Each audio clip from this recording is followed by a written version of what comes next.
తెలుసుకుందాం, చూసుకుందాం, చదువుదాం. 100వ కీర్తన 3వ అధ్యాయం 3వ వచనం. యెహోవాయే దేవుడని తెలుసుకొనుడి, ఆయనే మనలను చేసెను, మనము ఆయనను చేయలేదు. ఆమె చెప్పండి. హల్లెలూయా. మీరు హల్లెలూయా చెప్పినప్పుడల్లా చేతులు పైకెత్తుతూ ఉండాలి. అర్థమవుతుందా? ఎత్తండి ఒకసారి. హల్లెలూయా. ఓకే. యెహోవాయే దేవుడని తెలుసుకోవాలి. నీ మొట్టమొదట తెలుసుకోవాల్సిన అంశం ఏంటంటే దేవుడే యెహోవా, దేవుడే యేసుక్రీస్తు ప్రభు. ఆయన తప్ప నరుని సృజించేటువంటి దేవుడు ఈ లోకంలో ఎవరు కూడా లేరు, రారు, లేరు. అసలు భూమి మీద ప్రపంచంలో ఎవరు కూడా లేరు. ఆయనే దేవుడు, ఆయన తప్ప వేరొక దేవుడు లేడు అని బైబిల్ స్పష్టంగా చెప్తా ఉంది. ఇంకో మాట ఉంది దాని కింద, చెప్తున్నాడు ఆయన మనలను పుట్టించెను, మనమట ఆయన వారమట. చూడండి, ఆయన మనలను చేశాను. అక్కడ 3వ వచనం నాన్న నేను చదవమనేది 3వ వచనం. 100వ కీర్తన తెలుసుకొనుడి, ఆయనే మనలను పుట్టించెను లేదా చేసెను, మనము ఆయన వారము, మనము ఆయన ప్రజలము, ఆయన మేపు. ఎవరు అంట? ఆయన మేపు. ఈ భూమి మీద ఉన్న ప్రతి ఒక్కరికి యజమాని ఎవరు చెప్పండి? ఆయన కాపరే, మనము గొర్రెలు. కాపరే గొర్రెలు కాపరిని వెంబడిస్తూ ఉన్నట్లుగా ప్రభువును మనం వెంబడిస్తే మన జీవితాలు ఎలా ఉంటుందో తెలుసా? ఆశ్చర్యకరంగా ఉంటాయి. చూడండి, గొర్రెలు కాపరి టయానికి ఫుడ్ పెడతాడు, టయానికి నీరు పెడతాడు, టయానికి అన్నీ పెడతాడు, దాన్ని ఎంతో చక్కగా చూసుకుంటాడు. కానీ అన్నిట్లో కూడా అన్ని మంచి ఉండవు, వాటిలో కూడా కొన్ని చెడ్డవి ఉంటాయి. అలాగా భూమి మీద ఉన్న ప్రజలు కూడా, ఆయన వెంబడించే ప్రజల్లో కూడా కొంతమంది చెడ్డవారు ఉన్నారు, కొంతమంది మంచివారు ఉన్నారు. ఏదేమైనప్పటికీ నిన్ను సృష్టించింది ఆయన. నీ బైబిల్ అలాగుంది కానీ నా బైబిల్ ఎలాగుందో తెలుసా? నేను చదువుతాను చూడండి, నా బైబిల్ ఎలాగుందో చూపిస్తాను. అంటే బైబిల్ అంతా ఒకటే, కాకపోతే ఇది కొత్తగా కొనుక్కున్నది, ప్రింటింగ్ తప్పు పడిందేమో. యెహోవాయే దేవుడని తెలుసుకొనుడి. 3వ వచనం చూడండి. ఆయనే మనలను చేసెను, మనలను చేయలేదు. అర్థమవుతుందా? మనుషులను చేయలేదు అన్న మాటకి మనలను చేయలేదని ఇక్కడ ప్రింటింగ్ తప్పు పడింది. ఇప్పుడు ఎవరు చేయలేదట? దేవుడు మనుషులు చేయగలడేమో కానీ మనిషి దేవుణ్ణి చేయలేడు. ఇప్పుడు దేవుడు ఎవరు చెప్పాలంటే, నువ్వు ఎవరైనా ఏమా మీ దేవుడు ఎవరంటే యేసయ్య. ఎక్కడ ఉన్నాడు? బైబిల్లో కీర్తన గ్రంథము 100వ అధ్యాయం 3వ వచనం ప్రకారము దేవుడు చెప్తున్నాడు, నేనే దేవుణ్ణి, మరి ఎవ్వరు కూడా లేరు, నేను తప్ప వేరొక దేవుడు లేడు అని నిర్మకాండ 20వ అధ్యాయము 1వ వచనం అక్కడ చదివితే ఉంటే 10వ ఆజ్ఞలో మొదట ఆజ్ఞ ఏంటి? నేను తప్ప వేరొక దేవుడు నీకు, ఆయనే దేవుడు అని తెలుసుకోండి. మొట్టమొదటి పాయింట్. రెండోది చూడండి, చూపిస్తాను. అదే కీర్తన గ్రంథం 39:4. రెండో మాట 39వ అధ్యాయము 4వ వచనము. ఇంకో విషయం తెలుసుకోవాలి. ఫస్ట్ ఆయనే దేవుడు అని తెలుసుకోవాలి. రాసుకున్నాడు. యెహోవా నా అంతము ఎట్లున్నది, నా దినముల ప్రమాణము ఎంతైనది తెలుపుము. చాలు, గుర్తుపెట్టుకోవాలి. రెండోది ఏంటంటే, ఫస్ట్ యెహోవాయే దేవుడు అని తెలుసుకోవాలి. 2, నీ ఆయుష్ ఎంత చిన్నదో తెలుసుకోవాలి. నీ ఆయుష్ గడ్డి పువ్వు లాంటిది, నీటి మీద బుడగ లాంటిది, ధూళి వంటిది, చెత్త వంటిది. నీ ఆయుష్ చిన్నది, గుర్తుపెట్టుకో. ఈ చిన్న ఆయుష్ నేను ఏమంటామంటే, ఇది నాది, అది నాది, అది నేను సంపాదించా, ఇది నేను సంపాదించా, అది నేను కూడగట్టుకున్నా, ఈ బిల్డింగ్ నేను కట్టా, ఆ కారు నేను కొన్నా అంటావు. చిన్న చిన్న గొడవలకి, ప్లేసులకి, కొట్లాటకి వెళ్ళిపోతావు. బిడ్డ, నీ ఆయుష్ తక్కువ అని తెలుసుకో. ముందు నీ ఆయుష్ అల్పమైనదని తెలుసుకో. ఈనాడు ఆయుష్ కాలం పూర్తిగా అనుభవించుకుంటూ చాలా మంది ఏమవుతున్నారంటే మరణానికి గురైపోతా ఉన్నారు. మరణానికి గురైపోతా ఉన్నారు. ఎందుకు గురైపోతూ ఉన్నారంటే దేవుని వాక్యం స్పష్టంగా తెలియజేస్తా ఉంది, పాపం వలన వచ్చి జీతము మరణం. దేవుడు ఏం చెప్పాడు? 91వ కీర్తనలో ఏం చెప్పాడు? 90వ కీర్తనలో నీ ఆయుష్ కాలము 75 సంవత్సరాలు, అధిక బలం ఉన్న ఎడల 85 సంవత్సరాలు. ఎవరు బ్రతుకుతున్నారండి ఈ సంవత్సరాలు? చెప్పాలి, ఎవరు బ్రతుకుతున్నారు? ఎవరైనా బ్రతుకుతున్నారా? మీరు తలల కింద దించుకుంటే నేనేమో ఇక్కడ మీ స్కూల్ మాస్టర్ అనుకుంటున్నారా? బోధించే వారికి మీ క్లారిటీగా మీ కళ్ళు కనబడితే వింటున్నారు అని అర్థం చేసుకోవడానికి కాస్త నాకు అవుతుంది. అర్థమైందా? వినాలి జాగ్రత్త. మన ఆయుష్ చాలా చిన్నది, అల్పమైనది. ఈ ఆయుష్ కాలం ఇచ్చిన దేవాతి దేవునికి ఏనోడైనా ఏ రోజైనా ప్రభా నా ఆయుష్ చాలా చిన్నది, నువ్వు నన్ను నిర్మించిన రీతి తలచిగా నా జీవితంలో ఎంతో ఇది మేలైనది ఎంచుకోవాలి. ఎప్పుడు కూడా కొంతమంది అనుకుంటారు ఈ జీవితం వ్యర్థం వ్యర్థం వ్యర్థం అని ఎంచుకో. వ్యర్థమైతే ఈ జీవితాన్ని దేవుడు నీకెందుకు ఇవ్వాలి? కొంతమంది అంటారు ఈ బ్రతికెందుకో, చచ్చిపోతే బాగుంటుంది. చెల్లిందా చెప్తుంది కదా, కష్టం వచ్చినప్పటికీ చచ్చిపోతే బాగుండు. అరే బిడ్డ, నీకు ఆయుష్ని ఇచ్చింది ఆయన, ఆరోగ్యాన్ని ఇచ్చింది ఆయన, నెమ్మదినిచ్చింది ఆయన, సుఖమునిచ్చింది ఆయన, శాంతి సమాధానం ఇచ్చేది కూడా ఆయనే. చిన్న సమస్య వచ్చేసరికి, చిన్న బాధ వచ్చేసరికి ఎందుకు ఈ ఆయుష్? చచ్చిపోతే బాగుంది. చచ్చిపోవడానికి నిన్ను నిర్మించింది, చచ్చిపోవడానికి నిన్ను భూమి మీద ఉంచింది. ఏ కరోనాలో వచ్చి చాలా మంది చచ్చిపోయారు కదా, కరోనా వైరస్ వచ్చి చాలా మంది కుమ్మడిన వారు కూడా చనిపోయారు కదా. మరి ఆలిపాటి జీవితం ఇది కాదా? మరి అలాంటి సమయంలో అటువంటి జీవితం నీది అయినప్పటికీ కూడా మరి నిన్నే ఎందుకు ఉంచాడు భూమి మీద? నీకు ఆయుష్ ఇచ్చింది ఆయనేగా. నువ్వు చచ్చిపోతానని ప్రతిసారి ఆయన నువ్వు బాధపడుతున్నావు. నువ్వు చచ్చిపోతానని ప్రతిసారి కూడా దేవా నాకు ఎందుకు ఇచ్చావా ఈ ఆయుష్ అంటున్నావు అంటే నువ్వు ఆయన ప్రశ్నిస్తున్నావు. నువ్వు ఆయన్ని ప్రశ్నిస్తున్నావు, అవునా కదా? నీ ఆయుష్ని నువ్వు వ్యర్థంగా అనుకుంటున్నావు అంటే నిన్ను భూమి మీద చేసినందుకు దేవుడు ఎంత బాధపడాలి? నువ్వు చచ్చిపోతానని ప్రతిసారి కూడా ఆయన అనుకుంటాడు, నిన్ను ఒక సంకల్పం చేత నిర్మించానా, నిన్ను ఒక మంచి పని చేత నిర్మించా, నేను నీతో నాకు పని ఉంది భూమి మీద. నువ్వేంటి చచ్చిపోతానంట, నువ్వేంటి మరణిస్తానంట, ఏంటి నీకు కష్టం వచ్చేసరికి? యోబు అలాగన్నాడా? కష్టంలో యోబు అలాగన్నాడా? ఎప్పుడన్నాడో తెలుసా? యోబు అన్నాడు, అనలేదు. ఎప్పుడన్నాడో తెలుసా? మొత్తం పోయినాయి, భార్య విడిచిపోయింది, కుటుంబం విడిచిపోయింది, బంధువులు మిత్రులు స్నేహితులు అందరూ విడిచిపోయారు. ఒకరోజు దేవుడు ప్రత్యక్షమే నా కుమారుడు అని అట్టుకునేసరికి అప్పుడు ఆయన అంటాడు, నన్ను అందరూ చూసారు నవ్వేరు ప్రభా, నన్ను అందరూ చూసి హేళన చేశారు ప్రభా, నన్ను అందరూ చూసి నేను ఇంకా బ్రతకడం అనుకున్నారు ప్రభా, ఇది పని అయిపోయింది అనుకున్నారు. నేను బ్రతకనయ్యా, చనిపోతాను. ఏమన్నాడు?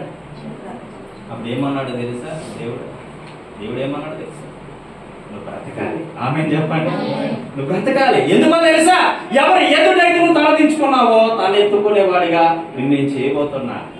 ఆమేన్ చెప్పండి. అన్న ఆశీర్వాదాన్ని తిరిగి ఇచ్చాడు దేవుడు. 7,000 జతలకు 7,000 గుర్రములకు బదులు 14,000 గుర్రాలు ఇచ్చాడు. అన్ని డబల్ ఇచ్చాడు. మంచి భార్యని ఇచ్చాడు. అంతకన్నా సుందరమైనటువంటి బిడ్డలు దేవుడు ఇచ్చాడు. హల్లెలూయా.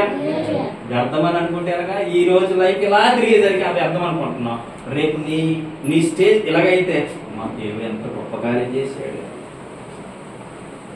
మరణం నీ నోటి ద్వారా వస్తుంది అంటే నువ్వు దేవుణ్ణి ప్రశ్నిస్తున్నావు. గుర్తుపెట్టుకో. ఎందుకు నాకు ఆయుష్ ఇచ్చావు? ఎందుకు నాకు ఆరోగ్యాన్ని ఇచ్చావు? ఎందుకు నాకు స్థితి కల్పించావు అనుకుంటున్నావు అంటే, ఏ స్థితి అయినా ప్రభా తీసుకెళ్ళిపోవాలనుకుంటే నీ చిత్తమో, బ్రతకాలనుకుంటే నీ చిత్తం అని చెప్పు. అంతే తప్ప నేను చనిపోతాను అంటే వాడు వస్తాడు. చనిపో నీకేం తెలియ బ్రతుకు. ఎవడొస్తాడు? సాతాను. వాడు అనిపిస్తాడు నీ నోటి చేత. వాడు ఎప్పుడైతే నీలోకి ఎంటర్ అవుతాడో నీ జీవితము చెల్లా చెదరు చేసి పారేస్తాడు. కాబట్టి నీకు ఆయుష్నిచ్చిన వాడు ఆయన తెలుసుకోవాలి. నీకు ఆరోగ్యం ఇచ్చిందని ఆయన తెలుసుకో. నీకు నెమ్మదినిచ్చింది ఆయనేనని తెలుసుకో. ఈ పాటి దానికి మహాబ్రతికితే 70 సంవత్సరాలు బ్రతుకుతాం. ఈ 70 సంవత్సరాల కోసమో ఇది నాది అది నాది భౌతిక సంబంధమైనవి ఉండాలి. డబ్బు, ధనమని, తినడానికని, ఉండడానికని, ఇల్లు అని, వాకలని అన్నీ ఉండాలి. భౌతిక సంబంధమైనవి ఉండాలి. కానీ నేను చెప్తున్నా ఈరోజు నీ పూర్తిగా దేవుని మీద నీవే నా దిక్కు అని ఆధారపడు. నీకు ఏ కొరత ఉండదండి. నా ఆధారం ఎవరు? మన ఆధారం ఎవరు?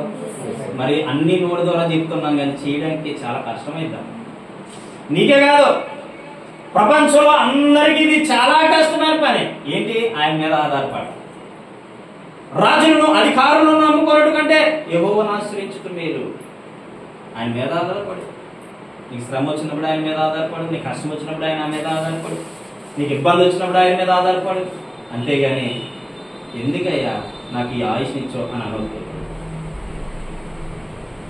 కష్టం వస్తాయి బిడ్డ, సోదరులు వస్తాయి, ఇబ్బందులు వస్తాయి, తట్టుకో. నిలబడితేనే కదా దేవుని మహిమేట ప్రత్యేకంగా నువ్వు చూడగలుగుతావు. ఆమేన్. హల్లెలూయా, హల్లెలూయా. చూడండి ప్రసంగి గ్రంథం. మొదటిది యెహోవా దేవుడని తెలుసుకోండి. రెండోది నీ ఆయుష్ తక్కువైనదని ఎంత అల్పమైనదో తెలుసుకోవాలి. మూడోది ప్రసంగి గ్రంథము 2వ అధ్యాయము 18వ వచనం.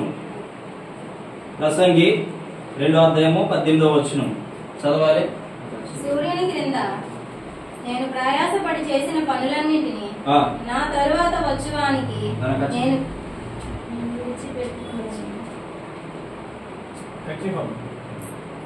చదువు.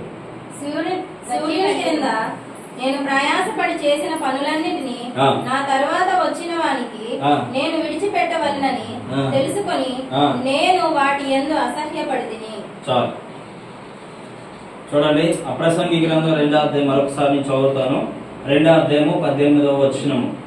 సూర్యుని క్రింద నేను ప్రయాసపడి చేసిన పనులన్నిటినీ నా తరువాత వచ్చువానికి నేను విడిచిపెట్టవలనని తెలుసుకొని నేను వాడి యందు అసహ్యపడితిని. చూసారా, ఇక్కడ ప్రసంగి అని భక్తుడు చెప్తూ ఉన్నాడో మనం సంపాదించినవి ఒకరోజు విడిచిపెట్టాలి అని తెలుసుకున్నాం. మనం సంపాదించినవి విడిచిపెట్టాలి. ఇక్కడే రాయబడం చూసారా, సూర్యుని క్రింద నేను ప్రయాసపడి అంటే కష్టపడి, అర్థమవుతుందా, చేసిన పనులన్నిటినీ నా తర్వాత వచ్చి వారికి అంటే నేను విడిచిపెట్టవలనని తెలుసుకొని నేను వాటి యందు అసహ్యపడితిని. అర్థమవుతుందా మీకు? నేను సంపాదించి కష్టపడి సంపాదించింది ఎవరికి? నేను సంపాదించింది ఎవరికైతే? నా పిల్లలకైతే. వాళ్ళు సంపాదిస్తే వాళ్ళ పిల్లలకైతే. అలాగే ఈ ప్రసంగి అంటున్నాడు, నేను భూమి మీద కష్టపడి సంపాదించినవన్నీ కూడా నా వెనక వచ్చి వారికి నేను విడిచిపెట్టవలనని తెలుసుకొని నేను వాటి యందు అసహ్యపడితిని. కానీ ఈ ప్రసంగి చెప్పినట్టు నువ్వు చెప్తున్నావా? నేను సంపాదించినవన్నీ నాయే, నేను సంపాదించినవన్నీ నాయే ఏనా? నేను సంపాదించే ఇల్లు ఇది నాది, నేను సంపాదించే పొలం ఇది నాది, నేను సంపాదించా డబ్బు అది నాది. నీదేమైంది? నువ్వు ఒడికి వెళ్ళిపోతావా? కోట శ్రీనివాసరావు గారు మనం చనిపోయారు. ₹1,00,000 ఆస్తి కూడబెట్టారు. ఆయన పేరుకి తగ్గట్టు ₹1,00,000 ఆస్తి సంపాదించుకున్నాడు. ఏమీ పట్టుకెళ్ళలేకపోయాడు. ఎవరు తింటారు ఆస్తి? మరి ఎందుకు నీకంత వ్యామోహము డబ్బు మీద, ధనం మీద? అరే నువ్వు శుభ్రంగా హ్యాపీగా బ్రతుకుతున్నావు కదా, నిన్ను పోషింపజేస్తున్నాడు కదా దేవుడు. ఇంకా నీకేం కావాలి? అందరిలాగా షాపింగ్ చేయాలి, అందరిలాగా పెద్ద పెద్ద మాల్స్కి వెళ్ళాలి, అందరిలాగా కారులో తిరగాలి, అందరిలాగా హ్యాపీగా బ్రతకాలి. ఈ ఆలోచనలు పెట్టుకోవడం బట్టి నీవు శ్రమలకు గురైపోతావు.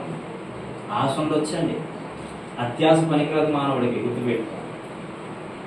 అర్థమవుతుందా? కొనుక్కోవాలి, అది దేవుడు ఇస్తే. ఇప్పుడు ఇందాక చెల్లి చెప్పింది, ఎవరో ఏంటో ఇచ్చాడు అంతే.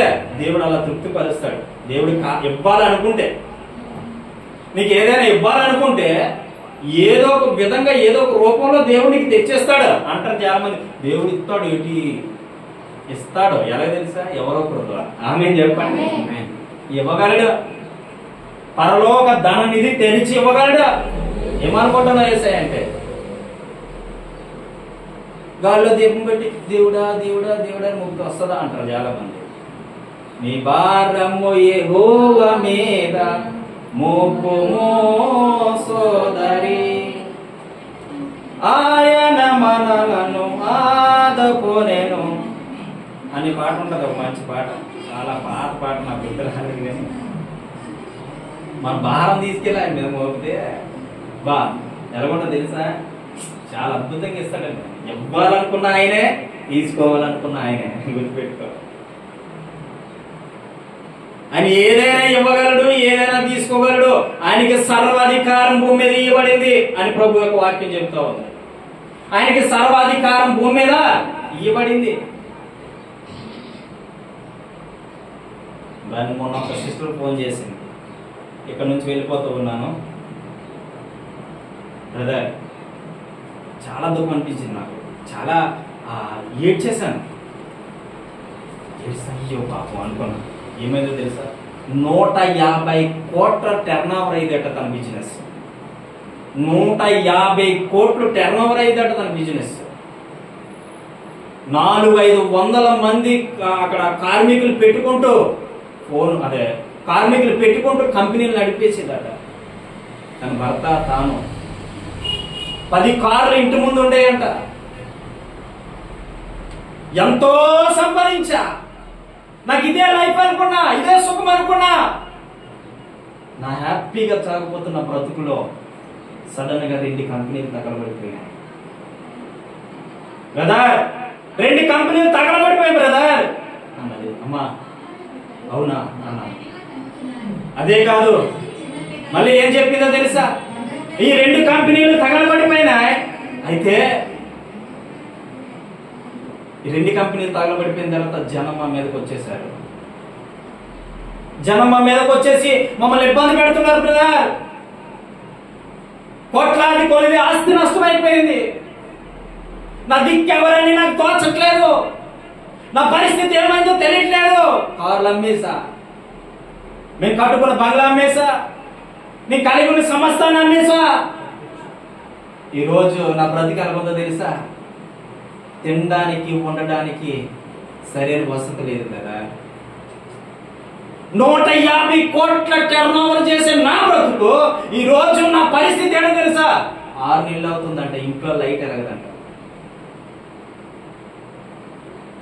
ఇంట్లో లైట్ ఎలగదు కదా. ఎందుకు అమ్మ అలాగన్నా? చాలా దుఃఖపడ్డా, చాలా వేదన చెందాను. ఎందుకమ్మ అలాగంటే కదా, లైట్ వేస్తే ఇంటి మీద గుణపాలు పట్టుకొని వస్తున్నారు. నా భర్త ఆ కంపెనీలో ఉండిపోయి జాబ్ చేస్తున్నాడు బ్రదర్. ఈరోజు అప్పులు తీర్చుకోవడానికి నా బిల్లులు రిలీజ్ అయితే మధ్యలో మొత్తం ఆఫీసర్ బ్రదర్. ఎంత అందంగా ఉండేదో ఆవిడ, ఎంత చక్కగా ఉండేదో. ఆ ఫస్ట్ ఫోటో చూపించింది, 2వ ఫోటో కూడా వీడియో కాల్ చేసింది. చూడండి బ్రదర్ నా పరిస్థితి, నా బ్రతుకు చూడండి బ్రదర్ అంటే. అమ్మా ఆవిడ మాట్లాడుతుంటే దేవుడు చాలా విషయాలు బయటపడుతున్నాడు. అమ్మా నేనన్నా, డాడీ నువ్వు ధైర్యంగా ఉన్నానా, నువ్వు ధైర్యంగా ఉన్నానా, నీ జీవితం ప్రభువుకు సమర్పించావు అంటే అప్పుడు చెప్తుంది ఆవిడ, బ్రదర్ చీకట్లో ఉండిపోయాను బ్రదర్, కనీసం ఉల్లిపాయ కొనుక్కోవడానికి కూడా డబ్బు లేవు బ్రదర్. 4 నెలల నుంచి కరెంట్ ఉన్నా సరే లైట్ వేసుకోలేని పరిస్థితి. అంటే 150 కోట్ల ఆస్తి పరురాలు ఏమైపోయిందో తెలుసా? ఏమీ లేక, చిల్లి గవ్వ చేతిలో లేక చాలా దుఃఖపడుతూ ఫోన్ చేస్తున్నారు. ఫ్రాంక్లిన్ గారని మంచి దావజనుడు. ఆయన మాట్లాడుతూ ఒక పాట రాశాడు. ఆకలితో ఉన్నప్పుడు నాకెవరు లేరయ్యా, యేసయ్యా యేసయ్యా యేసయ్యా యేసయ్యా, అన్నీ ఉన్నా నాకంటూ ఎవరు లేకున్నా యేసయ్య ఇప్పుడే తెలిసింది, కడవరకు నీ ఉంటావని. నన్ను కన్నవాడవు నీవయ్యా, నీ కంటి పాపను నేనయ్యా, నీ కనురెప్పలలో నన్ను దాచినావయ్యా. నన్ను కన్నవాడవు నీవయ్యా, నీ కంటి పాపను నేనయ్యా, నీ కనురెప్పలలో నన్ను దాచినావయ్యా. యేసయ్యా యేసయ్యా యేసయ్యా యేసయ్యా అనేటువంటి మంచి పాట రాసింది. పాపం చనిపోయారు, పరలోకానికి కొనుక్కోకుండా. కానీ ఆయన స్థాపించిన సంఘాలు ఇంకొప్పటికీ ఉన్నాయి. ఆమె చెప్పండి. హల్లెలూయా. అన్నీ ఉండి కూడా నాకు ఎవ్వరు లేరు అంటున్నాడు ఆయన. కొన్నిసార్లు విడా 150 కోట్ల టర్నోవర్ అయిన తన జీవితము ఈరోజు చెప్తోంది, లైట్ వేసుకుంటే ఎవరు చంపేస్తారని బిక్కు బిక్కు బిక్కు మన భయంతో బ్రతుకుతున్నాను కదా. నన్ను యేసయ్య విడిపిస్తాడా? నన్ను యేసయ్య రక్షిస్తాడా? ఈ బ్రతుకులోంచి నన్ను ఎవరైనా విడిపిస్తారా? ఈ బ్రతుకులోంచి నన్ను ఎవరైనా తప్పిస్తారా బ్రదర్ అంటే నేను అన్నాను, అమ్మా, ఎవరు విడిచిపెట్టినా, ఎవరు మర్చిపోయినా, ఎవరు చేదరించుకున్నా, ఇదిగో నా దేవుడు నిన్ను విడిపించబోతూ ఉన్నాడు. ఆమె చెప్పండి. హల్లెలూయా హల్లెలూయా కదా. దాని కొరకు ఆలోచించి నా జుట్టు ఊడిపోయింది, నా బ్రతుకు పాడైపోయింది. నా దగ్గర 10 మంది పని మనుషులు చేసేవారు, ఇంట్లో అందరూ విడిచిపెట్టేశారు కదా. చీకటి ఒక్కదాన్ని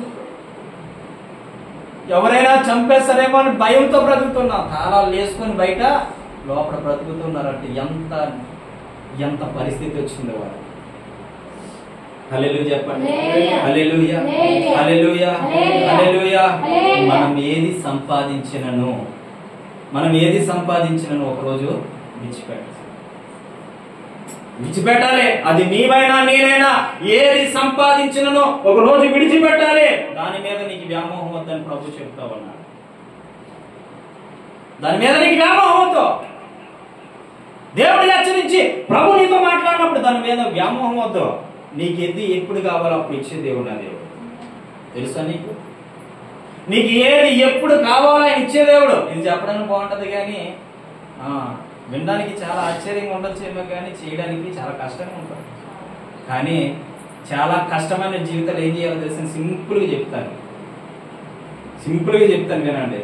చాలా కష్టమైన వారి లైఫ్లో అదే సమయాన్ని దేవునితో కన్నీరు కాచి వారంతో ప్రార్థించారు. రాదు చెప్తున్నాగా, రాదు ప్రార్థన, రాదు. రాకపోయినా చెయ్యి ప్రార్థన. ఆమె చెప్పు. హల్లెలూయా.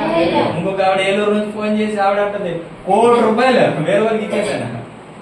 ₹1,00,000 ఇచ్చేసిందంట. ఫస్ట్ 40 లక్షలు ఇచ్చిందంట, అవి తిరిగి ఇచ్చేసానట. ఇప్పుడు ₹1,00,000 ఇచ్చాను కదా, 8 నెలలు అవుతుంది, ₹1 కూడా నాకు ఇవ్వలేదు. ఎక్కువ ప్రార్థన చేయండి. అప్పుడు ఆవిడ అంటుంది, మీకు ఎంత కావాలి నేను అంత ఇస్తాను. ఏమంటుంది? మీకు ఎంత కావాలో అంత ఇస్తాను. ఈ ఆఫర్లు చాలా చూశానమ్మా నేను అని చెప్పి. ఈ ఆఫర్లు చాలా చూశాను. నా సాక్ష్యం రిలీజ్ అయిన తర్వాత నేను ఇలాంటి ఆఫర్లు ఎన్నో చూశాను. మీరు దేవునికి ఇవ్వండి, నాకు ఇవ్వవలసింది. హల్లెలూయా. దేవునికి ఇవ్వండి ఇచ్చుకుంటే. కానీ ఆ ₹1,00,000 నీకు రాబోతుంది. ఆమె హల్లెలూయా హల్లెలూయా. కానీ కంపల్సరీగా దేవుడే మాట్లాడాడు. నువ్వు ఎంత సంపాదించినను నీతో రాదు బిడ్డ, గుర్తుపెట్టుకో. ఇది తెలుసుకో. నువ్వు మొదట దేవుడే యెహోవాయే దేవుడని తెలుసుకో. రెండోది ఆయుష్కాలము చిన్నదని తెలుసుకో. మూడోది మనం ఎంత సంపాదించిననో మనతో రాదు. మా మేనత్త గారు మొన్నే చనిపోయారు, మా పాస్టర్ గారు ఇట్లా వచ్చారు. నేను చెప్తున్నా 85,000 రూపాయలు శాలరీ తన పాపకి. నా చిన్నతనంలో మా పాప అంటుండేటప్పుడు ఇలా అంటే నాకు నిజం చెప్తున్న ప్యాంట్ తడిసిపోయేది, అంత భయం ఆయన అంటే నాకు. పాపం ఆయనకి ఏమైందో తెలియదు, సడన్గా కాలు చేయి పడిపోయిందండి. కాలు చేయి పడిపోతే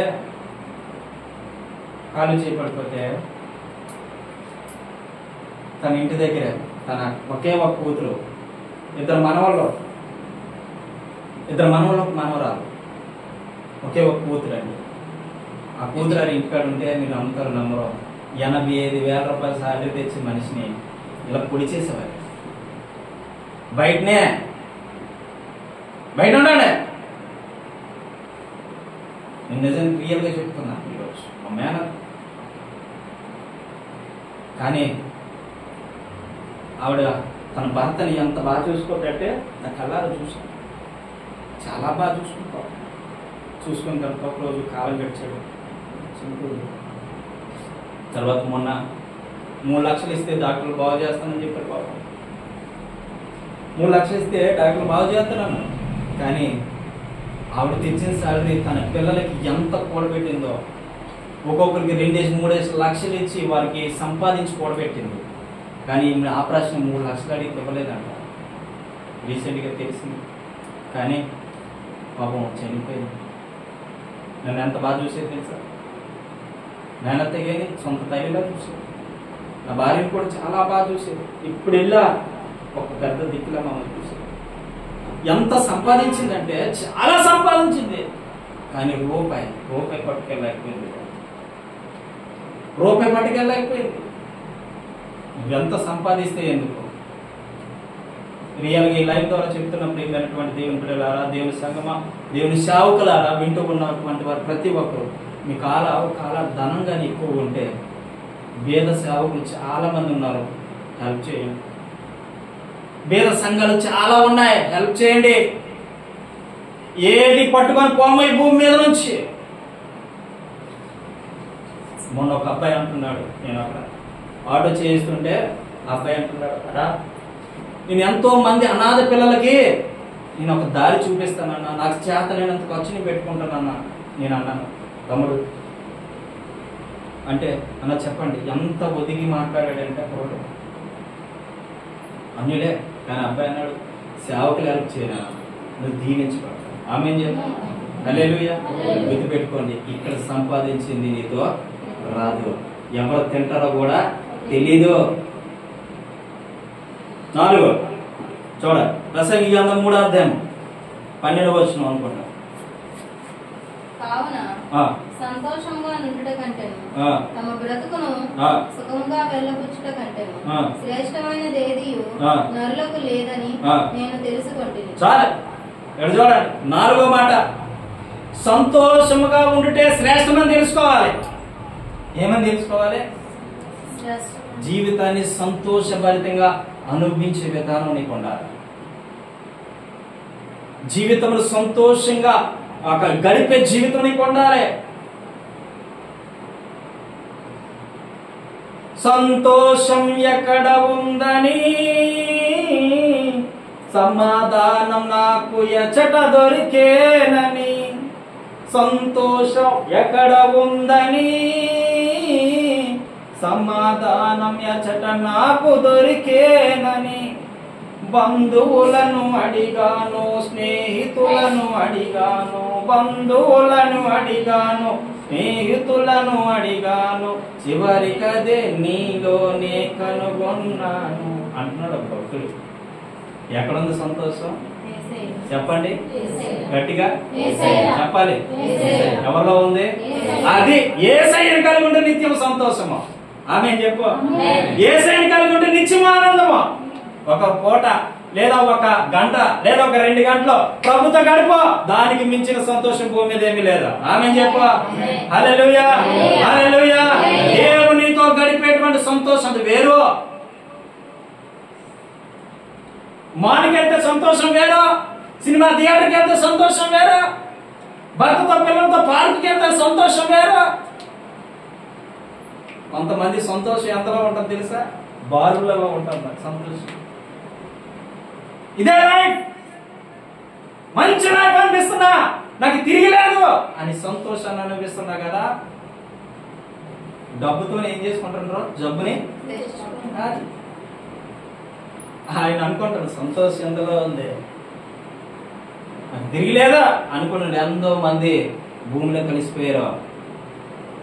గుర్తుపెట్టుగా, నాకు తిరిగి లేదన్న వాళ్ళు భూమి మీద కలిసిపోయారు.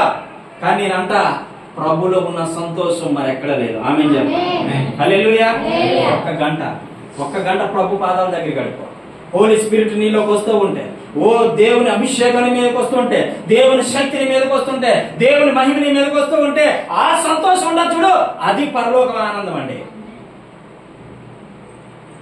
అది పరలోక ఆనందము. ఎందులో వెతుక్కుంటున్న సంతోషం? లోకంలోనా? ప్రసంగి చెప్తున్నాడు సంతోషంగా ఉండడమే శ్రేష్టమని తెలుసుకో. సంతోషము భూలోకంలో ఎక్కడ కనబడదు నీకు. డబ్బు గడిపి పెడితే సంతోషం వస్తుందా? ఈ మయ్యండి అరకులో మంచి అందాలు పెట్టాడు, అరకులో మంచి అందాలు పెట్టాడు, రోప్ మీద సైకిల్ నడపడం అదొక సంతోషం, బోటు మీద తొక్కుతూ వెళ్ళడం అదొక సంతోషం. అక్కడ ఉన్న లోపల ఒక మ్యూజియం పెట్టాడు, ఆ మ్యూజియం చూస్తే సంతోషం. ఇవన్నీ ఏమివ్వాలి? రుసుము చెల్లించాలి, ధనం సంపాదించి ఆ ధనాన్ని పట్టుకెళ్ళి అక్కడ ఖర్చు పెట్టాలి. నీకు ధనం ఇవ్వక్కర్లే ఏసే దగ్గరికి వచ్చినప్పుడు. ఆమె చెప్పు, ఏసే దగ్గరికి వచ్చినప్పుడు డబ్బులు చదివించక్కర్లే. పెళ్లికి వెళ్తే చదవండి, భోజనం తినాలని ముందేం చదివించాలి? అది అవునా కదా? అంత డబ్బు డబ్బు డబ్బు డబ్బు. కానీ ఏసై దగ్గరికి వస్తే ఆయన ఇస్తాను నీకు, నువ్వు ఇవ్వక్కర్లే. హల్లెలూయా చెప్పు, చెప్పగాడిగా ఆమేన్ హల్లెలూయా. ఆయన ఇస్తాడు నీకు. ధనము నీకుంటే అందరూ వస్తారు, దరిద్రుడవైతే దానికి ఎవ్వరు రారు అనేటువంటి మాట రాయబడిందిగా. కానీ నేనంట యేసయ్య నీతో ఉంటే అందరూ వస్తారు, యేసయ్య లేకపోతే ఎవరు నీ వెంట రారు అని చెప్పుకోవాలంటే మనం ధనం ఉంటే కాదు, యేసయ్య ఉంటే. ఆమె చెప్పు. ఎక్కడో మారుమూల ప్రాంతాల్లో హైదరాబాద్ సతీష్ కుమార్ గారు ఉంటే ఇక్కడ నుంచి పరిగెత్తుకొని వెళ్ళట్లేదా? ఎక్కడో రాజమండ్రిలో జాన్వేశ్వరి గారు ఉంటే ఆయన వాక్యం బాగుంటుందని అక్కడికి వెళ్ళట్లేదా? మరి ఆయన దగ్గర ఉండేదేంటి, మా దగ్గర లేదేంటి అని మనం ప్రశ్నిస్తే దేవుని స్పిరిట్ పొందుకున్న వ్యక్తులు వాళ్ళు. ఆమె చెప్పు. దేవుని అభిషేకం పొందుకున్నారు కాబట్టి లక్షలాది మంది వెళ్ళగలుగుతున్నారు, వారి జీవితాలు మార్చబడుతూ ఉన్నాయి. మరి నా జీవితం ఎందుకు మారలేదంటే మనం ఎందులో ఉంటున్నాం అంటే లోక సంతోషాలు వెతుక్కుంటూ ఉన్నాం, లోక ఆనందాలు వెతుక్కుంటున్నాం. ఇది నీకు తగదు. ఏంటి ఇది నీకు తగదు. శ్రేష్టమైన సంతోషాన్ని నువ్వు అనుభవించే వారిగా ఉండాలి. ఆమె చెప్పు. హల్లెలూయా హల్లెలూయా. హోలీ స్పిరిట్ సంపాదించు, కష్టపడు. ఎక్కడ కష్టపడాలి? ఎక్కడ కష్టపడాలి? అన్నిటికన్నా మిన్నగా కన్నీటి ప్రార్థన నీకుందా. ఇది చెయ్యు మనం.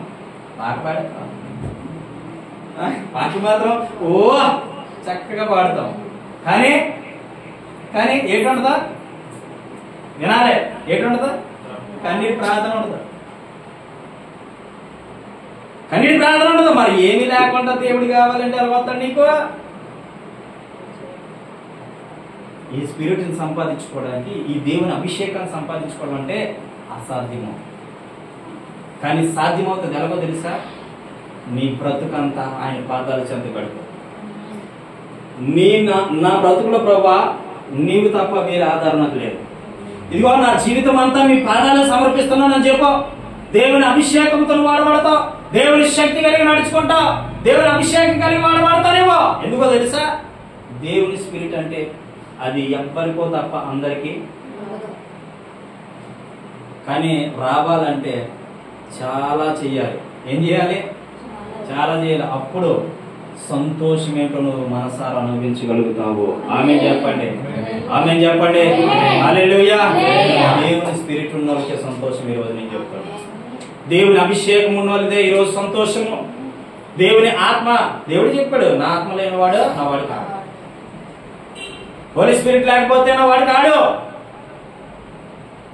నువ్వు ఎక్కడికి వెళ్ళు, పెద్ద మందిరానికి వెళ్ళు, చివరిని కూర్చొని చక్కగా బోధించే వాక్యం దగ్గరికి వెళ్ళు, స్పిరిట్ లేకపోతే నువ్వు వేస్ట్. హోలీ స్పిరిట్ లేకపోతే నువ్వు వ్యర్థుడివే. ఎన్నాళ్ళు వెళ్ళా నీ బ్రతుకు మారదు, నీ జీవితం మారదు, నీ పరిస్థితి మారదు. కానీ వాక్యాన్ని ప్రకారంగా జీవించి చూడు. వాక్యమే నీ బ్రతుకుని మార్చేస్తుంది, వాక్యమే నీ బ్రతుకుని స్థిరపరుస్తుంది, వాక్యమే నీకు సంతోషాన్ని ఇస్తుంది. అందుకే చెప్తుంటాడు కదా పౌలు భక్తుడు, ఏమని చెప్తాడు? ఆనందించుడి, మరలా చెప్పుదును, ఆనందించాలి. ఆనందం ప్రభులో ఉంది. ఆమేన్ చెప్పు. ఆనందం ప్రభులో ఉంది. మరి ఎక్కడనో లేదా? ఎక్కడ ఉంది? ఎక్కడ ఉంది? చెప్పండి గట్టిగా. యేసయ్యలోనే ఆనందం, నీలోనే ఆనందం, నా దేవా నీలోనే నాకు జీవం, నిన్న నేడు నిరంతరం మారని దేవా. భక్తులు పాడుతుంటారు, నీలోనే ఉంది ఆనందం. శ్రేష్టమైన ఆనందాన్ని సంపాదించుకోవడానికి ప్రయాసపడాలి. ఇంకో మాట చెప్పి నేను ముగించేస్తాను. చాలా విషయాలు రాసుకున్నాను కానీ ఒక మాట చెప్పి ముగించేస్తాను.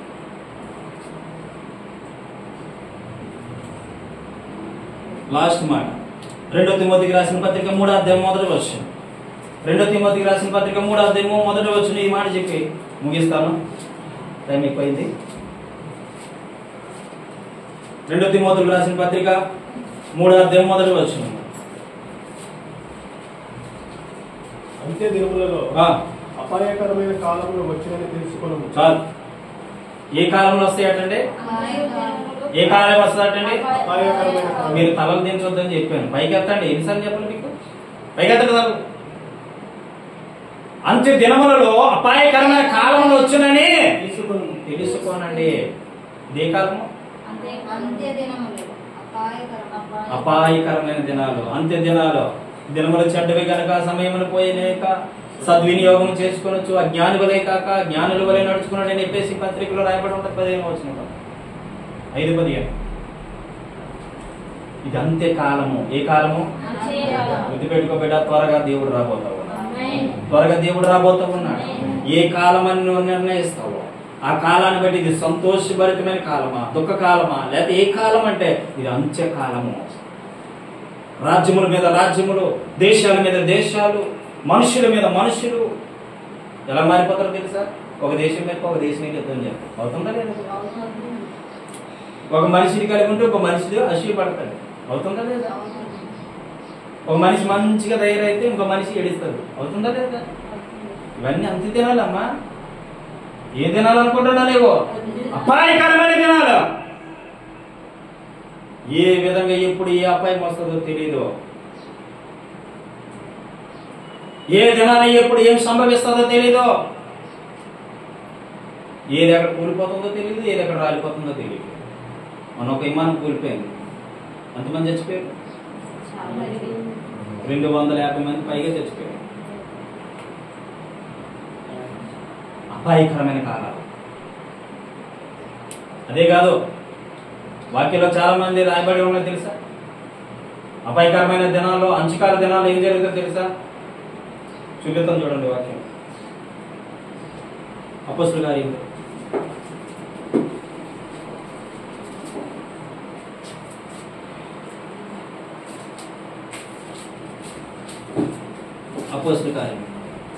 అనుకుంటాం.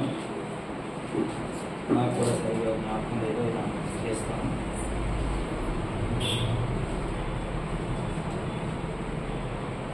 చూడండి 2వ అధ్యాయము 17వ వచనం చదువుదాం. 2వ అధ్యాయం 17వ వచనం. అంత్య దినముల యందు నేను మనుషులందరి మీద నా ఆత్మను కుమ్మరించెదను. మీ కుమారులను మీ కుమార్తెలను ప్రవచించెదరు. మీ యవనులకు దర్శనములు కలుగును. మీ వృద్ధులు కలలు కందురు. ఆ దినములలో నా దాసుల మీదను నా దాసురాండ్రుల మీదను నా ఆత్మను కుమ్మరించెదను గనుక వారు ప్రవచించెదరు. హల్లెలూయా, హల్లెలూయా. మంచికాల దినాలు లేట్ అవుతుంది తెలుసా? ఇప్పుడు అంటారా చిన్నోడు పాస్టే పెద్దోడు పాస్టే. ఇక్కడ దేవుని వాక్యం చెప్తుంది ఎవరినైనా వాడుకుంటారు అంటారు. హల్లెలూయా, హల్లెలూయా, హల్లెలూయా. ఒకప్పుడు నేను చిన్నతనంలోని చాలా తక్కువ మంది ఉన్నారు పాస్టర్స్. ఇప్పుడు దేవుని సత్యాన్ని ఎరిగి అనేక చీకటి శక్తులతో పీడింపబడుతున్న వారు, బంధకాల నుంచి బయటకు వచ్చిన వారు, యవనులు ఉన్నారు, చిన్నపిల్లలు ఉన్నారు, వృద్ధులు ఉన్నారు. ఏ సమయంలో దేవుడు ఎవరిని ఇప్పుడు వాడుకుంటాడో తెలియదు. హల్లెలూయా. అంత్యకాల దినములు ఇవి జరుగుతాయి. ఏడు జరుగుతాయి. నేను మనుషులందరి మీద నా ఆత్మను కుమ్మరించెదను. హల్లెలూయా. మీ కుమార్తెలు ప్రవచించెదరు. మీ యవనులు దర్శనములు కలుగును. మీ వృద్ధులు కలలు కందురు. అంతే ముసలోళ్ళు కలలుగా అంటారు. ఇది అంత్యకాల దినము. ఈ అంత్యకాలంలో బిడ్డ విశ్వాసిగా నీ జీవితాన్ని ఎంత కాపాడుకుంటావో అంత నీ జీవితం బాగుంటుంది. లేకపోతే నీ జీవితము పతనమైపోతుంది. అంతే. ఆయన ఎప్పుడు వస్తాడో తెలియదు. వస్తాడు ఒక రోజు. ఆమేన్. హల్లెలూయా, హల్లెలూయా. ఒక రోజు వస్తాడు. ఆ రోజు ఏమైపోతుందో తెలుసా? అందరూ ఆయనతో వెతకబడతారు. హల్లెలూయా. మధ్యాకాశానికి వచ్చి బోర ఊదినప్పుడు అందరూ కూడా ఎత్తబడతారు. ఆ రోజు నువ్వు భూమి మీద మిగిలిపోతే అప్పుడు అంటావు ఈ ప్రపంచంలో దేవుడు ఎవ్వరు లేరు. ఆ రోజు ఒప్పుకోబోతున్నారు. ప్రతి నాలుక యేసుక్రీస్తు ప్రభువుని తెలుసుకోబోతా ఉంది. ప్రతి మోకాలు ఆయన పేరును వంగబోతా ఉంది అదే దినం. హల్లెలూయా. అప్పుడు చెప్తారట, అయ్యా ఇంతవరకు నువ్వు దేవుడు అని మాకు తెలియలే, ఇంతవరకు నువ్వు రక్షకుడు అని తెలియలే, ఇంతవరకు నీవే సర్వలోకాన్ని రక్షించే దేవుడు అని మాకు తెలియలే. ఇదిగో మీకు సాష్టాంగ పడుతున్నామని ప్రతి మోకాలు ఏం చేయబడుతుంది తెలుసా? పొందుతుంది. అప్పుడు తెలిసి వస్తుంది దేవుడు ఎవరనేది. కానీ ముందుగా నమ్మేవారే ధన్యులు. హల్లెలూయా, హల్లెలూయా. భూమి మీద ఉండిపోయిన వారికి ఏళ్ళు పరిపాలనలో ఉండాల్సింది తప్పదు. ప్రకటన గ్రంథం చదివితే చాలా భయంకరం. చదవచ్చు. ప్రకటన గ్రంథం చదవండి. తెలుసా అంత్యదినాలు ఏం జరగబోతుంది? ఎన్ని బోర్లు రాబోతున్నాయి, ఎన్ని దూతలు ప్రవచించబోతున్నారు, ఎన్ని రాబోతున్నాయి, ఎన్ని జంతువులు రాబోతున్నాయి, ఎన్ని వడగండ్లు రాబోతున్నాయి తెలుసా? అంత్యకాలంలో అట కొంచెం వేసి వడగండ్లు పడతాయి మనుషులు. కొంచెం తెలుసా? కొంచెం తెలియదు మీ సైడ్. కొంచెం అంటే ఇప్పుడు ఆ డబ్బా అనుకోని అంతేసి వడగండ్లు మనిషి మీద పడితే ఉంటాడా చెల్లి? అయ్యో వాక్యం చెప్తుంది, ఏం చెప్పట్లే. అంత్యక్రీస్తు పాలన రాబోతా ఉంది. ఒకరోజు ఈ బైబిల్ కనుమరుగైపోద్ది. ఉండదో, బోధించే వాళ్ళు ఉండరు. తెలుసా మీకు? బోధించే వాళ్ళు ఉండరు, సంఘాలు ఉండవు, సేవ ఉండదు. అంత కనుమరుగైపోతుంది. ఈ లోపు ప్రభు రాబోతా ఉన్నాడు. ఆమేన్. హల్లెలూయా, హల్లెలూయా, హల్లెలూయా. నేను అనుకుంటా ప్రభా ఇప్పుడు వస్తే పోతుంది ప్రభు. ఎందుకో తెలుసా? చాలా జీవితం. ఆమేన్. హల్లెలూయా, హల్లెలూయా. దేవుడు గొప్పోడు. నేను గొప్ప స్థాయిలో ఉంచడం ఆయన పని, నేను వాడుకోవడం ఆయన పని. నేను చెప్తున్నాను, దేవుని ఆత్మచేత బలపరచబడి చెప్తున్నాను. ఇక్కడ ఉన్న ప్రతి ఒక్కరు బలమైన సంఘంలో వాడుకుంటారు. ఆమేన్ చెప్పు, ఆమేన్ చెప్పు. వడబడబోతుంటే మన పరిచయం అభివృద్ధి అవ్వబోతా ఉంది. దేవుడు అత్యధికంగా దీవించబోతా ఉన్నాడు. ఈ పరిచయాన్ని దేవుడు అంతస్తు గొప్ప స్థాయిలో తీసుకెళ్ళిపోతా ఉన్నాడు. దేవుని ఆత్మచేత బలపరచబడి చెప్తా ఉన్నాను. రాబోతా ఉన్నారు. వేలాది మంది రాబోతా ఉన్నారు, వందలాది మంది రాబోతా ఉన్నారు. ఇదిగో చెప్తున్నా చూసుకో, దేవుడు నిన్ను నన్ను వాడుకోబోతున్నాడు. కుటుంబంలో ప్రతి ఒక్కరిని దేవుడు వాడుకోబోతా ఉన్నాడు. నమ్మకమైన వారు 10 మందే. సతీష్ కుమార్ గారు లక్షలాది మంది ప్రజలకు ఆయన ఏమైపోయింది తెలుసా? ఒక ఆదర్శనీయంగా మారిపోయారు. అలా మీరు మారిపోతూ ఉన్నారు. యేసు నామములో దేవ సేవకుడిగా నేను ప్రవచిస్తూ ఉన్నా. హల్లెలూయా, హల్లెలూయా. చిన్న సంఘమా భయపడదు. ఏంటి భయపడద్దు? మేలైనా కీడైనా యేసయ్యతో, చావైనా బ్రతికైనా యేసయ్యతో. మన యేసయ్య మనతో ఉండగా మనకి ఏ భయమో లేదు. కాబట్టి ఈ అంత్యకాల దినాల్లో చాలా చాలా జరగబోతున్నాయి. ఇంకా ఘోరాతి ఘోర వైరస్లు రాబోతూ ఉన్నాయి. ఇంకా చాలా ఘోరాతి ఘోరమైన వైరస్లు రాబోతూ ఉన్నాయి భూమి మీదకి. నేను ఎప్పుడు ఈ యొక్క సంవత్సరం స్టార్టింగ్ లో దేవుని ఆత్మ చేత ప్రేరేపింపబడి చాలా విషయాలు చెప్పారు. దేవుడు నాతో మాట్లాడిన ప్రతి విషయం మీతో చెప్పారు. ఇవి జరగబోతా ఉన్నాయి. కరోనా రాకముందు కూడా దేవుడు నాతో మాట్లాడాడు. ఆ టైంలో కరోనా ముందే కూడా దేవుడు మా సన్నిధిలో అక్కడ ప్రకటించారు వైరస్లు రాబోతా ఉన్నాయి. ఇంకా ఎందుకంటే మనుషులు స్వార్థ ప్రియులైపోయారు, మనుషులు వ్యభిచారం అయిపోయారు, మనుషులు మామూలుగా లేరు. ఇక్కడ క్రైస్తవులు అంటే కెట్టట్లే, క్రైస్తవులు అంటే ఆటంకము, క్రైస్తవులు అంటే ఇబ్బంది, క్రైస్తవుల సువార్తలు అంటే ఇబ్బంది. ఎంత ఆటంకపరుస్తున్నారో. ఎక్కడైతే ఆటంకం ఉంటుందో అక్కడ కృప విస్తరిస్తూ ఉంటది, కృప విస్తరిస్తూ ఉంటది, కృప విస్తరిస్తూ ఉంటది. హల్లెలూయా, హల్లెలూయా. కాబట్టి అంత్యకాల దినంలో ఉన్నామని తెలుసుకోండి. మొట్టమొదటి ఏం తెలుసుకోవాలి చెప్పండి, ముగించేస్తున్నాను. మొట్టమొదటిది యేసే దేవుడు అని తెలుసుకో. 2 నీ ఆయుష్ అల్పమైనదని తెలుసుకో. 3 మనం సంపాదించింది విడిచిపెట్టాలి, ఏదైనా ఏదో ఒక రోజు దాన్ని విడిచిపెట్టాలి. 4వది సంతోషం ఉండుట శ్రేష్టమని తెలుసుకో. 5 దేవుడు తెలుసా, అంచుకాల దినాలు వస్తాయని తెలుసుకో. ఇంకా చాలా విషయాలు రాసుకున్నాం, 10 విషయాలు రాసుకున్నాం. కానీ ఈ 5 విషయాలు చెప్తున్నా బిడ, జ్ఞాపకం చేసుకో. నీ దేవుడు ఎవరు అని ఎవరైనా అడిగితే ఏం చెప్పాలి? నా దేవుడు యేసుక్రీస్తుగా వాక్యంలో ఉంది. ఆమేన్ చెప్పు. హల్లెలూయా, హల్లెలూయా. ఈ ఆయుష్కాలము ఎంత అల్పమైనది, గడ్డి పువ్వు లాంటిది. అంతే.